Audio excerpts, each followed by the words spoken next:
عاكف أستاذ الاقتصاد. هنروح لتقرير اسمه بكرة أحلى، الكاميرا الشخصية ترسم صورة المستقبل المصري، وده طبعا تحت شعار بكرة أحلى. أقامت كلية الإعلام بالجامعة الحديثة للتكنولوجيا والمعلومات مهرجان الكاميرا الشخصية والموبايل والصور الفوتوغرافية بمشاركة طلاب من الجامعات المصرية، في مقدمتها جامعة سيناء. نروح للتقرير ونرجع تاني نبتدي أول فقراتنا لليوم، وبيشاركني الحوار زميلي أحمد الشاعر.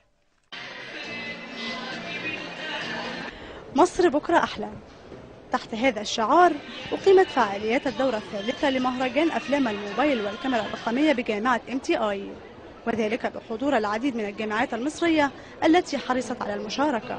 كل سنة متعودين بنعمل مهرجان عن الديجيتال موبايل، أفلام الديجيتال موبايل. يعني بنحاول نخلي الجامعات كلها تشترك فيها والناس كلها تبقى معانا. يعني جامعة حتى مشارك معانا جامعة دمياط والمنيا والمنصورة وسينا وفارس والقاهرة وعين شمس، مشارك معانا كذا جامعة. بنشجع الطلاب على أعمال يعني يقدموها لنا. طلبة حبينا نعمل فكرة نشارك فيها، بحيث لو في معرض بعد كده في حاجه نشارك فيها، حاجه دعم لينا.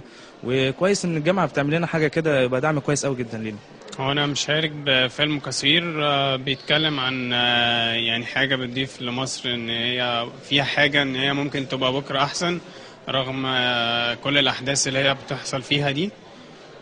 فدي بتضيف لي ان هي بتساعدني ان انا بتدرب وفي حياتي العمليه فيما بعد. انا مشارك في معرض الصور وداخل بصورتين، وده طبعا يعتبر اضافه ليا لانها بتعتبر منافسه، ولو ان شاء الله لو دخلت في التصفيات فدي هتكون اضافه كويسه ليا، لانها في منافسه مع جامعات تانية زي جامعه سينا وجامعه المنصوره.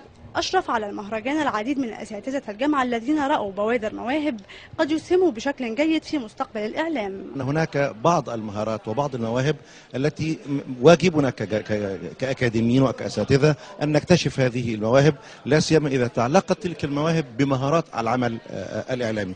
فالصورة جزء أساسي من أي عمل إعلامي، سواء كان عمل صحفي أو عمل تلفزيوني، وبالتالي حرصنا على أن نتابع مهارات هؤلاء الطلاب واكتشاف قدراتهم واكتشاف مواهبهم واكتشاف إبداعاتهم، وما تحمله تلك الإبداعات من أفكار ورؤى ورسائل يمكن توصيلها ونقلها إلى المجتمع المصري والمجتمع العربي. عاملين فيلم تسجيلي بنقدم فيه حل للموضوع قطع الكهرباء وأزمة الوقود اللي في البلد. فاحنا في الفيلم بتاعنا بنعرض المشكلة وبنقدم الحل. كان ضيف شرف هذا العام الفنان هاني رمزي الذي حرص على الحضور وأكد على أهمية تلك المهرجانات في بناء مبدعين جدد في المجال الإعلامي. المهرجان ده هيكشف عن مواهب كتيرة جدا، وهيكشف عن دم جديد طالع للإعلام المصري هنشوفه على مدار السنين اللي جاية إن شاء الله إذا ربنا ادانا عمر. وأنا متأكد إن دول حابين بلدهم جدا، في ظل إن النهاردة الإعلام بيكشف عن حقائق كتيرة وما بيسكتش. بأحلام أبنائها وبهمة سواعدهم بكل تأكيد ستكون بالفعل مصر بكرة أحلى. مريم المعظمي، صباح